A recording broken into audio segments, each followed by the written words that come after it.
Então, pessoal, vamos ao posicionamento aqui sobre o nome de Jesus, como que o nome deveria ser Emanuel, citado por Isaías, e passou a se chamar Jesus. Vamos entender certas coisas a respeito de Jesus aqui. Quem mandou colocar esse nome foi o anjo, não foi uma escolha humana, né? Então, lá em Mateus, capítulo 1, versículo 21 e 22, aparece lá o anjo e manda chamá-lo de Iavé, que é salvação ou salvador, né? O que é equivalente ao nome Josué no hebraico do Antigo Testamento, né? Então, mesmo que o José quisesse dar outro nome, ele não poderia, porque aquilo ali foi o anjo que orientou dessa forma, tá? Dessa forma, Jesus passou a ter o direito legal de pertencer à descendência de Davi, né? Então, quando, no caso, José ali é o filho adotivo, Jesus é o filho adotivo de José, né? José era padrasto, e José, ele é descendente do rei Davi, tá? Maria também é descendente do rei Davi, né? Então, vamos falar de linhagem aqui. A linhagem de Maria, ela veio a partir de Natã, que é filho de Davi com Betseba. E a linhagem de José, ela vem a partir de Jacó, né? Como é citado lá em Mateus 1,16. E Jacó gerou a José, marido de Maria, da qual nasceu Jesus, que se chama o Cristo, tá? Então Jesus foi descendente de Davi naturalmente, através de Natã, e legalmente através de Salomão. Então, esses daqui são os estudos que a gente tem aqui. Outras questões, vamos lá. Davi nasceu em Belém, né, na Judéia, em 1040 a.C., era o 8º filho de Jessé. O nome Maria, ele vem do hebraico Miriam, que significa Senhora Soberana, né? E a Virgem que deu à luz, né? Lá em Mateus 1, versículos 18 e 24, diz que Maria estava grávida do Espírito Santo. Tem que ver essa tradução aí na tradução original aí para ver como é que está essa palavra aí, né? Mostrando que Maria não teve uma concepção de homem. A palavra hebraica traduzida por virgem, né? Ela significa uma jovem em idade de casar, mas também pode apresentar a ideia de uma mulher virgem, tá? Foi traduzido para o grego como uma mulher virgem. Então, quando você lê o texto, não está expressamente escrito que a virgem dará à luz, mas diz de uma mulher que dá a entender que ela é virgem, tá? Porque ela está na idade de casar e essas coisas no Antigo Testamento eram levado muito a sério, essa questão de casamento, né? Tanto que quando Maria se acha grávida de José, o que ele faz? Ele, para não levantar calúnia contra ela, porque se isso acontecesse, ela seria apedrejada em praça pública, ele foge, né? Mas aí o anjo vai lá e aconselha ele, e você tem todo um relato disso daí no Novo Testamento, de que realmente não era para ele fugir, porque a mulher dele não foi contaminada por um homem, né? Ela estava grávida pelo Espírito Santo, tá? Então, você percebe que tentam desmerecer, né, Jesus, o nome, né? Tentam desmerecer o nome, só que o que a gente precisa entender? É lógico que não tem J no hebraico, né? O aramaico, a língua falada por Jesus, ele dá herança a diversas outras linguagens. É igual o português, vem do latim, vem do grego, né? Você tem as formações de letras para uma civilização, né? No caso, para o Brasil aqui. Então, o aramaico também é a mesma coisa. Porque tem gente que fala assim, não, o nome Jesus não é esse, você não pode falar esse nome. Ora, se eu conheci a Bíblia, se eu conhecia Jesus por esse nome, então esse nome não me impediu de conhecer a presença de Deus, né? Então ele chegou até aqui, como eu sempre explico, se o indígena lá, de algumas tribos, ele conhece o nome Jesus como Jaguar. Então, se ele for fazer uma expulsão de demônio, alguma coisa nesse sentido, ele vai expulsar em nome de Jaguar, né? Mas na ideia dele, a concepção é de que aquele nome é do Filho de Deus, né? Do Emanuel, que significa Deus conosco. Então, a concepção certa, né, sobre quem você está utilizando a fé, em qual nome, é o que mais importa, né? É o mais importante. Tu vê que lá o nome de Isaías era Emanuel, e quando chega no Novo Testamento, Deus manda colocar outro nome, né? Emanuel ali não significava o nome da criança, ele significava a representatividade do nome, tá? É isso que as pessoas não entendem. O que carregava, que autoridade carregava aquele nome, tá? Então o próprio anjo vem e manda botar o nome de Yahvé. E não é uma criação humana, tá?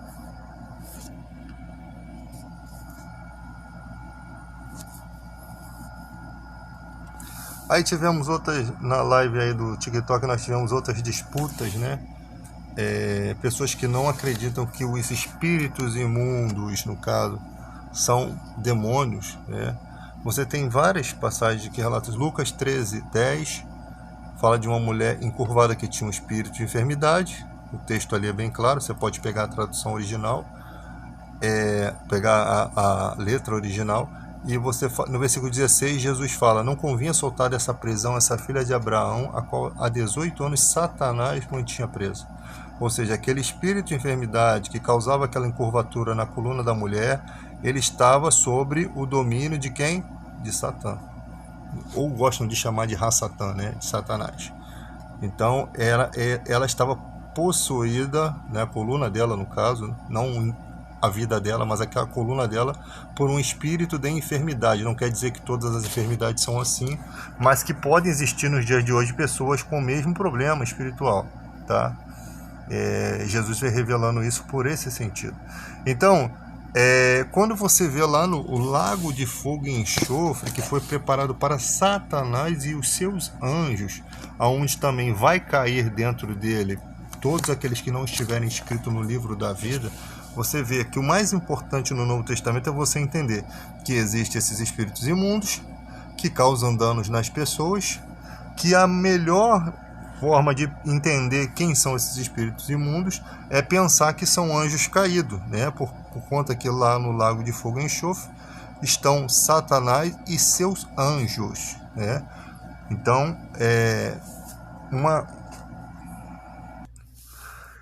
quando Jesus enviou 72 discípulos para expulsarem demônios, isso está na Bíblia, no Novo Testamento, eles voltaram alegres. Jesus falou para eles não se alegrarem quanto ao fato deles, de os demônios se submeterem, se submeterem ao nome de Jesus, eles estavam maravilhados disso. Jesus falou: vocês não devem se alegrar por isso, mas sim pelo nome de vocês está escrito no reino de Deus. Aí ele diz assim: eu via Satanás cair do céu como um relâmpago. Então Jesus está falando que aqueles espíritos ali que eles estavam expulsando vinha de quem? De Satanás, tá? Algumas pessoas acham que Deus criou Satanás ruim. Mas presta atenção, como é que Deus vai criar um ser ruim se Deus é bom, se Deus é amor, se Deus é justo? Como é que eu vou criar um ser para ser ruim? E aí o que acontece? Lá no final, quando Deus vai lançar no lago de fogo e enxofre, que diz que lá haverá choro e ranger de dentes, serão atormentados para todo sempre, né? De dia e de noite para todo sempre. Como é que eu vou condenar alguém que eu fiz nascer para ser mal, para fazer os meus propósitos? Tem alguma situação relevante nisso?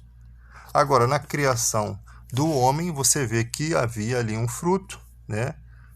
Que poderiam comer do fruto ou não, mas Deus disse que não podia. Então, em nenhum momento você vê que Deus mandar eles comerem. Mas Deus sabia. Sim, Deus sabe todas as coisas, mas ele não interferiu na livre escolha do ser humano. O que nos dá a entender que no céu também existe livre escolha. Existe. O próprio Jesus dá livre escolha. Aí ele fala: aquele que quer vir após mim, negue-se a si mesmo, pegue sua cruz e me siga. Então, é sempre a livre escolha, né? É sempre a livre escolha. Você nunca vai ver ninguém forçando a barra, né? Uma outra coisa que as pessoas não entendem é que quando Jesus foi questionado por que os discípulos por que os discípulos de João Batista jejuavam e os discípulos de Jesus não jejuavam? Aí Jesus começa a falar aquela narrativa: não se coloca vinho novo em odres velho, né? Não se coloca remendo de vestes nova em vestes velhas, porque se rasga. Jesus está literalmente fazendo uma comparação da antiga aliança com a nova aliança.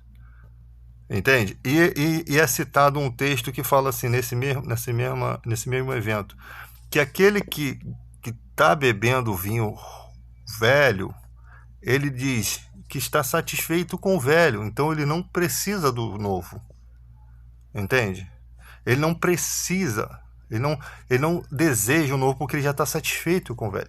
Isso significa que você vai ter no mundo dois tipos de pensamento. Um que quer viver na antiga aliança e outro que vai vir para a nova aliança, que é baseada em melhores promessas, né? Que não tem assim, que é totalmente diferente, porque você não vê judeu expulsando demônio. Você não vê judeu usando o nome de Jesus. Em Marcos 16, esses sinais seguirão os que creem, em meu nome expulsarão demônios. Não estou falando aqui que isso é o fundamental do evangelho, não. Mas se você não vê pessoas usando o nome de Jesus, é porque elas não quiseram receber essa revelação, ou não puderam receber, ou Deus ainda não despertou essa revelação. Elas não desejam o vinho novo. Elas não desejam, porque elas estão satisfeitas com o ensinamento que elas já receberam. Elas acham que aquilo ali é o máximo. Ninguém vai dizer que ela vai ser condenada. Quem for viver pela lei vai viver por toda a lei. Mas quem quer vir para a graça vai ter um novo ensinamento. Vai ter um novo entendimento, porque é vinho novo. É totalmente diferente. Um vinho novo de um vinho velho é totalmente diferente. Jesus é mediador de um melhor concerto, baseado em melhores promessas. Então, as promessas do Novo Testamento são melhores do que a do Antigo Testamento. Por quê? Porque Jesus veio destruir principados e potestades. A nossa luta não é contra o sangue nem contra a carne, sim contra principados e potestades, contra as hostes espirituais na região da maldade, né? Contra as hostes espirituais na maldade nos lugares celestiais. Então, você precisa meditar no texto. Você pode pegar o original do texto. Você pode meditar, porque as pessoas querem desmerecer o entendimento que nós temos hoje. Ah, mas essa tradução não está certa, a Igreja Católica fez... Irmão, são PhDs em teologia que estudaram aquilo ali. Até você ter o conceito de Bíblia de hoje, muitas pessoas entendidas no assunto, professores de teologia. Não é teólogo que estuda um pouquinho, que acha que sabe tudo, não. São professores. São concílios, são muita gente, e são anos de estudo. São muita gente durante esse tempo. Agora, no século XXI, começou essa galera tentar. Aí você pega um professor de hebraico sério, que é evangélico, né, porque precisa ter a revelação do Espírito Santo, porque senão vai ficar se contendo, né, não vai querer explicar a realidade, porque se ele conseguir ver a realidade, ele vai acreditar. E ali o cara vai no hebraico, sem forçação de barra, e mostra para eles tudo isso aqui que está certinho, que Jesus é o cara. Então, é um pouco difícil, porque você entra nos debates com as pessoas e elas não têm ainda essa aceitação, não tem problema. Ninguém vai ser obrigado a aceitar isso. Aceite se quiser. Quem quiser aprender, né, entender, porque tem gente que acha... Os fariseus sofreram muito com essa questão. Quando Jesus falou que os sãos não precisam de médico, e sim os doentes, e Jesus começou a comer junto dos pecadores, foi porque os fariseus, eles achavam que não necessitavam de perdão. Eles achavam que já estavam puros e não necessitavam propriamente de perdão, enquanto os humildes necessitavam. Um outro debate... No Salmo 103 diz que só Deus pode perdoar pecado. Então no Salmo 103 diz que só Deus tem poder para perdoar pecado. Mas Jesus vem e diz para o homem que estava enfermo, seus pecados estão perdoados. Os fariseus, blasfêmia é isso. Aí Jesus fala, para que saibais que o Filho do Homem tem autoridade para perdoar pecado, então levanta, toma o seu leito e anda. Então Jesus usa de poder, autoridade de poder, para dizer que ele também pode perdoar pecado. A Bíblia diz que a todos os anjos devem adorar Jesus, né? Então nós temos lá Jesus perdoando pecados em Marcos 2, versículo 5 e 7. Os fariseus dizem, quem pode perdoar pecados senão Deus? Ou seja, eles sabiam muito bem. Então se Jesus é Deus Filho, ele pode perdoar pecados. Então você vê um atributo de um homem totalmente diferente, né? Jesus deixou que as pessoas lhe adorassem, Mateus 28, 9, né? Fora quando Jesus diz João 8, 28, antes de Abraão existir eu sou, João 8, 58 a 59, né? Que isso daí é citado lá no Êxodo 3, versículo 3 e 4, né? Quando Deus se revelou como eu sou. Então quando ele fala antes de Abraão existir eu sou, pegam em pedras e paus para apedrejar, porque ele estava se intitulando Deus, né? E vamos lá. Ele fala que eu e o Pai somos um, João 10. Deixa eu ver aqui, mas João fala acerca de Jesus, João capítulo 1, versículo 1 ao 4. Ele estava no princípio com Deus, tudo foi feito por ele, e nada do que tem sido feito foi feito sem ele. Nele estava a vida, e a vida era a luz dos homens. O Verbo, que é a palavra de Deus, ele se fez carne. No princípio era o Verbo, e o Verbo estava com Deus, e o Verbo era Deus. O Verbo se fez carne. Então, Jesus também tem ali título de Deus Filho. Jesus questiona aos fariseus, quem vocês pensam que é o Cristo?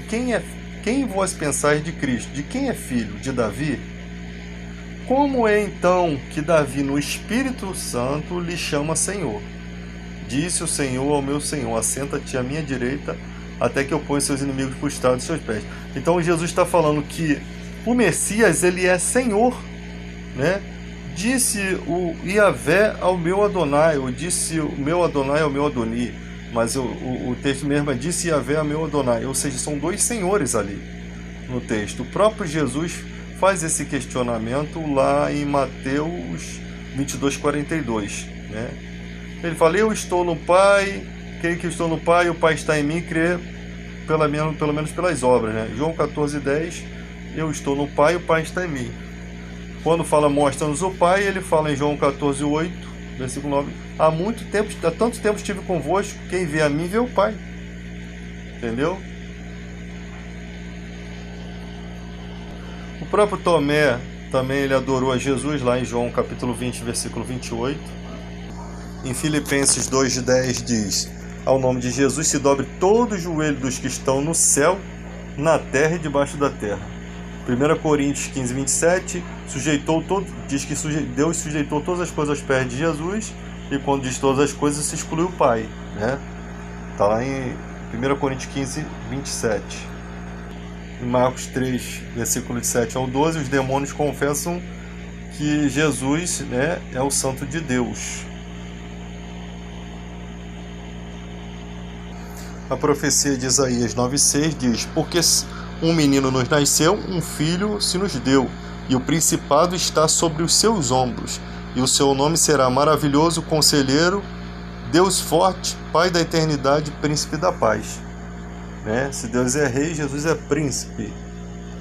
Em Colossenses 2, 9, versículo 9 e 10, pois em Cristo habita corporalmente toda a plenitude da divindade.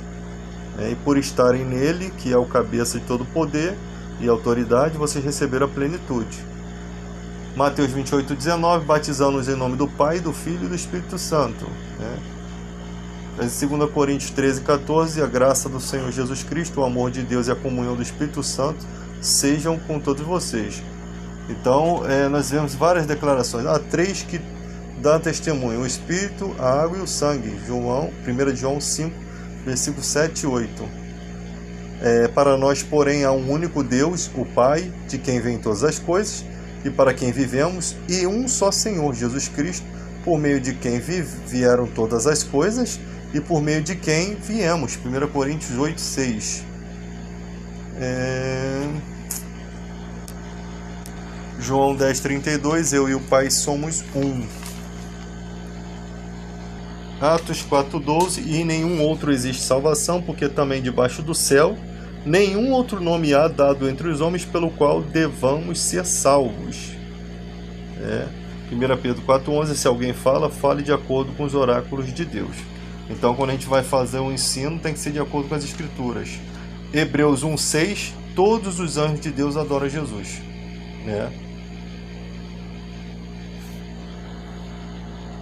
Salmo 110, versículo 11. Disse Yahvé ao meu Adonai. Então, ali você vê dois senhores nesse título. O título Adonai é utilizado para se referir à supremacia e grandiosidade de Deus. Ao atribuir o título Adonai ao Messias, ele estava declarando explicitamente a divindade dele. Davi estava declarando explicitamente a divindade desse Messias, quando ele atribui, disse Yahvé ao meu Adonai. Essa é uma narrativa de Davi no Salmo 110, versículo 11, que foi o mesmo texto que Jesus pergunta aos fariseus: a quem vocês pensam que é o Cristo, o Messias, é filho de Davi? Como então Davi o chama de Senhor? Aí tu vai para a tradução, tu vai para o original no hebraico, no aramaico, disse Yahvé ao meu Adonai, ou disse Adonai ao meu Adoni. Ali você vê dois senhores. Então Jesus está mostrando que haviam dois senhores já na antiga aliança, demonstrando que haviam dois senhores para Davi ali. Que o Cristo, o Messias, no caso ele, também é Senhor. Ele já existia ali. Por isso que ele dá a declaração: antes de Abraão existir, eu sou. Aqui está quem é maior que Moisés, ele declara. Então essa daqui, existem mais declarações a esse respeito, Então até aqui eu acho que esse estudo é bem elaborado, para que a gente possa compreender ao máximo, um pouquinho do nome Jesus.